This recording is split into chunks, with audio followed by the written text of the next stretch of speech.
How's everybody doing today? Our group is going to be talking about how 8 hours of sleep can help you live a healthier life. Every day, a majority of us wake up feeling tired and lethargic, having little to no focus going throughout the day. And there's a lot of different things that we think are the issue and that we could try to fix it with. And we usually go to caffeine, like energy drinks and coffee.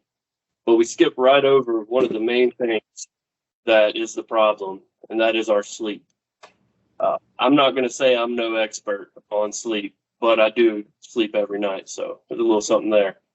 One of the things that I've always been a little bit fascinated with is sleep and understanding how it can help you. I see other people that'll tell you, oh, you only need 4 hours, you only need 6, but science shows us that we need 8 hours of sleep. And for myself, it's been proven. I can tell the difference in my performance throughout the day whenever I have an adequate amount of sleep. Now, sleep is not just a comfort thing. It is a health thing. And there are a lot of benefits to our everyday life from sleep, from getting 8 hours of sleep. Some of the main benefits of getting 8 hours of sleep are our mental health, our physical health, and our job performance. So what can getting 8 hours of sleep do for our physical health? According to News and Health, also known as NIH, we need at least 8 hours of sleep to maintain our physical health. A person's sleep affects almost every tissue and system in her or his body because sleep gives us energy to do our daily activities. For example, going to work or going for a job or going for a walk. An example would be me. Sleep affects me because I try to go to the gym every morning, but because I go to sleep at like 2 a.m., 3 a.m., I don't get enough sleep, and so I have no energy to get up. And when I do get up, I'm tired and I don't work out as much as I would want to. This is also why people become obese because of the lack of sleep. They have no energy to work out, no type of movement, and they usually just lay around in bed or just stay at home because they literally have no energy. Physically, they can't do anything. We cannot function effectively without sleep since it stores and repairs our bodies, which is essential to our day.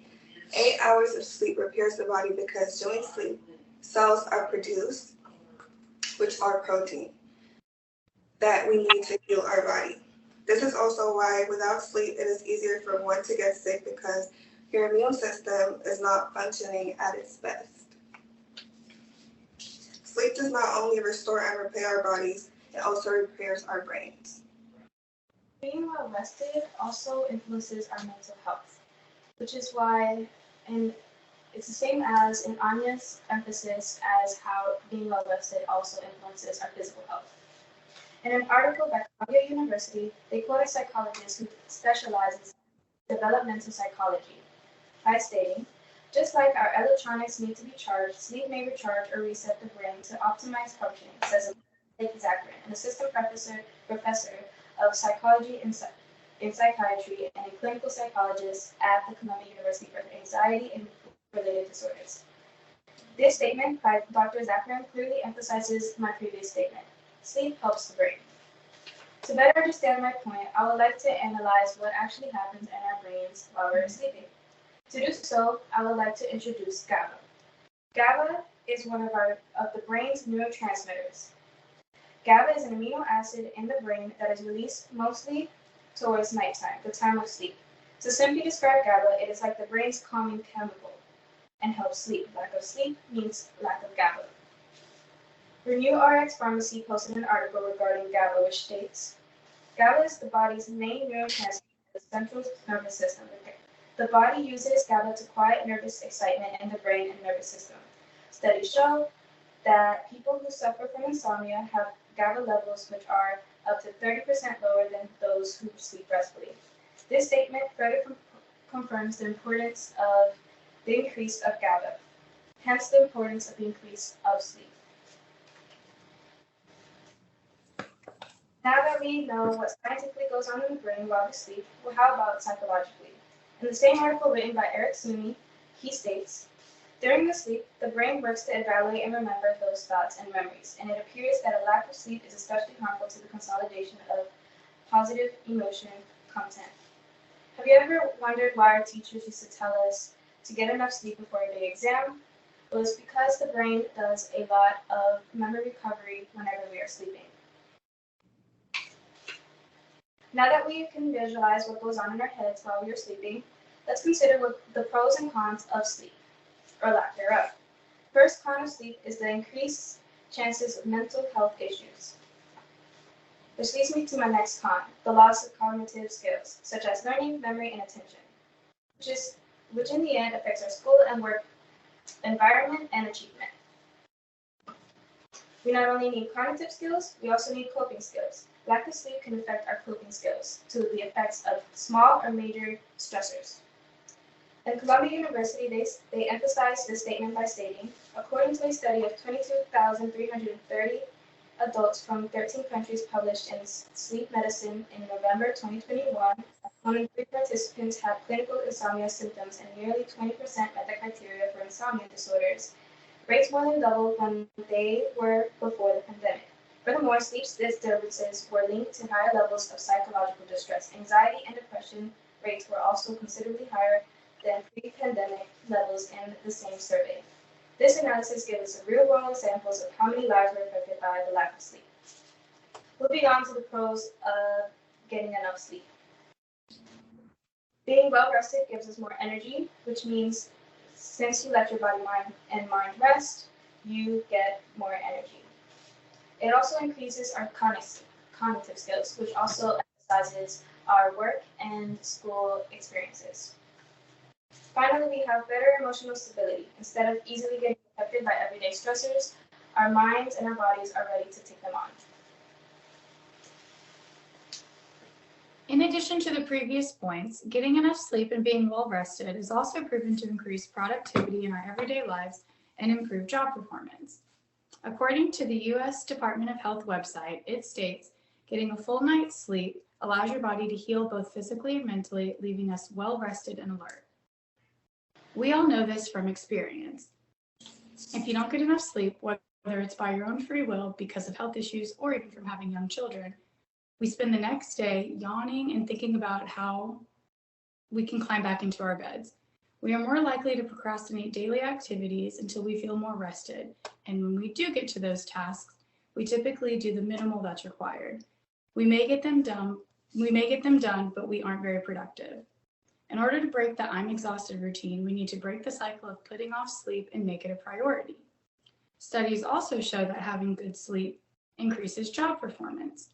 In an article published by Dr. Michael Brous from the Sleep Doctor, he states that sleep and quality job performance go hand in hand. When you get sufficient sleep, your health, well-being, and work improve. We know this to be true not just because of this study, but from our own personal experience. Typically, when you get a full night's sleep, we have a better day the next day. It's a cycle of positivity. We wake up on time, have a better attitude about going to work, and carry that positive attitude throughout our entire workday. Unlike when we are sleep deprived, we are more negative and have a more negative attitude throughout our entire workday. Dr. Browse's study has a couple of valid points that I found interesting and I thought should be mentioned.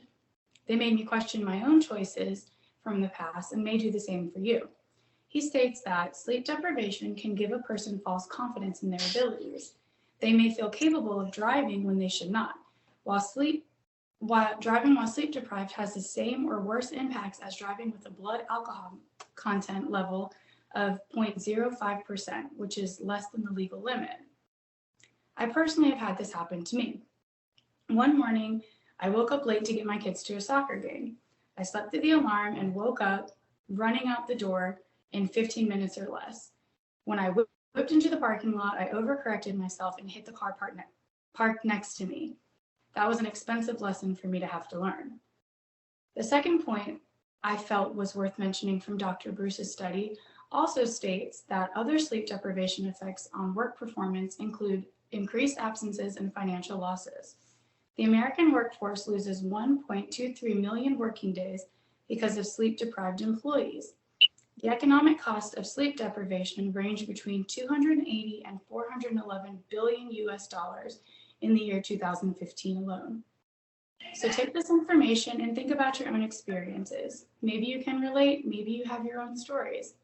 Regardless, these are all reasons to make sleep a priority, to increase productivity in your daily life, and improve job performance. Getting 8 hours of sleep is not just a comfort thing like we talked about before. It is for your health. And now that the group has gone over how getting 8 hours of sleep can help us in our everyday lives, we've seen how getting 8 hours of sleep can improve our physical health, our mental health, and our job performance. And there's a lot that goes into it more than just laying down and getting those 8 hours of sleep. We have to prepare our bodies for these things. We have to stop drinking the caffeine early.